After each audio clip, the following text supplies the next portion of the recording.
Breaking news coming out this morning that things have gone from bad to worse in just the past couple hours. And take a look at the headlines rolling out. I'm going to get you caught up on all the latest that's coming out. Debt ceiling talks hit a snag over spending levels with 8 days until the default deadline. And if you missed my video yesterday, we heard that the 3-day rule will be in effect, which means make that 5 days to get a deal done. And again, this coming up 44 minutes ago. Also coming out this morning, debt ceiling talks stall amid revolt from Kevin McCarthy's right flank. That is right. Not only is there disagreements between Republicans and Democrats, now there's disagreements between Republicans and Republicans. And we have got to have them come together to pass something through to avoid a default. And this morning we're hearing things have gone from bad to worse. And I know this is not what anybody wants to hear, but as you guys know here on the channel, I'm going to keep you up to date on the latest so that way you know exactly what is taking place and what to expect. So let's dive into the latest details, get you caught up. And if you appreciate the updates, do me a quick favor. Don't forget, smash the like button for me. Just takes a second. Thank you so much. Hit the subscribe button to stay up to date. I'll keep you up to speed on everything going on with Congress, our economy, stimulus, Social Security, anything that could help out you and your family or what to prepare for. But with that being said, you guys, let's dive into the latest articles and get you caught up on what's going on as of this morning. All right, so first up, link in the description below to this article that literally came out 44 minutes ago as we're hearing that the talks that have resumed this morning are already falling apart. It has gone from bad to worse. I cite all the sources. It's linked in the description if you'd like to see it for yourself. And this article says negotiations over raising the U.S. debt limit resumed on Wednesday today, and the two sides were still miles apart with only 8 days left to pass a bill before the earliest date that the U.S. could face a serious risk of default. And I've let you know that we've also heard that the 3-day rule will stand for review of the bill, which means they've actually only got 5 days to get something together here. In the Capitol, negotiators for House Republicans and the White House were expected to resume talks in a conference room just off of House Speaker Kevin McCarthy's office, where they have holed up for hours every single day this week. Now, the talks, they hit a speed bump today. A Democratic official familiar with the situation told NBC News on Wednesday this morning. But outside the Beltway, concerns grew about whether negotiators would be able to reach a deal to cut government spending enough to win the GOP votes needed to pass a bill that raises the debt ceiling before June 1st. Now, Treasury Secretary Janet Yellen, she said on Wednesday today that she was already seeing some stress in the financial markets, and we're hearing a lot of people are starting to grow with concern that we could see a default, and people are beginning to prepare, driven by fears that the U.S. could stumble into a first-ever debt default. Debt ceilings related stress was impacting Treasury markets in particular, Yellen said at a Wall Street Journal event. These signs of stress should be a reminder of the importance of reaching a timely agreement.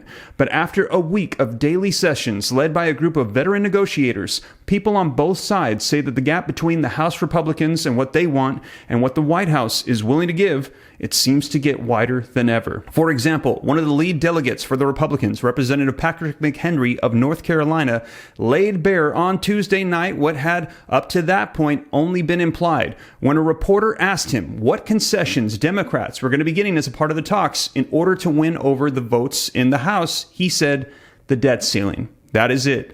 That's what they're going to be getting, added Representative Garrett Graves of Louisiana, another GOP negotiator. And you're going to see here in just a second, as they are saying, literally, hold the line. We will get what we want or we will default. This view of the past week as one where Democrats are forced to accept Republican demands while Republicans in return offer only the chance to avoid a catastrophic debt default would doubtless anger Democrats and decrease the odds of a deal.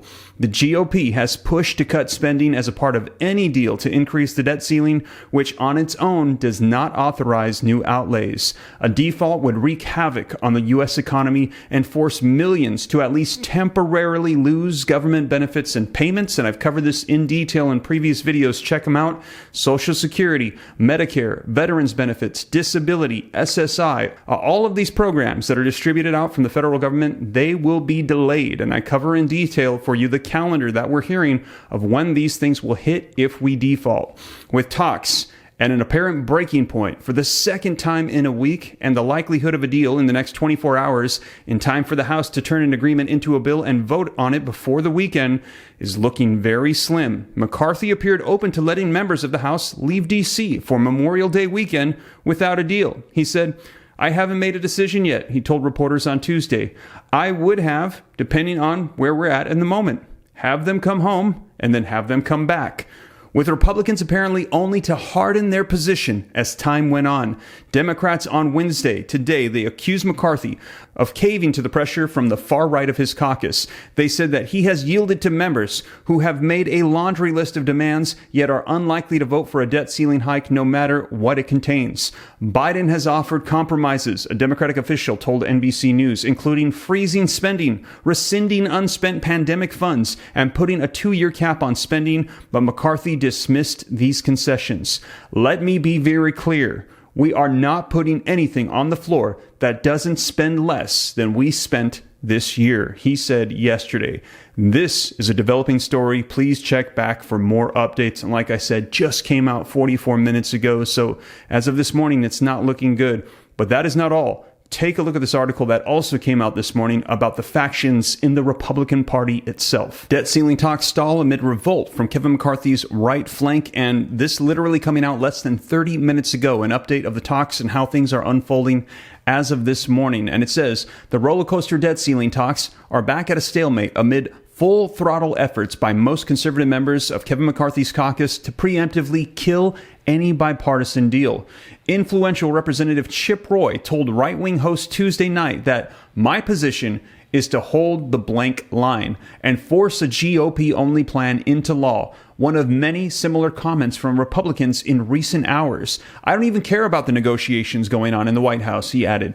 The GOP's internal dynamics are having a direct effect on the talks. House Speaker Kevin McCarthy abruptly shifted his tone on Tuesday yesterday, just hours after optimistic comments in the Oval Office.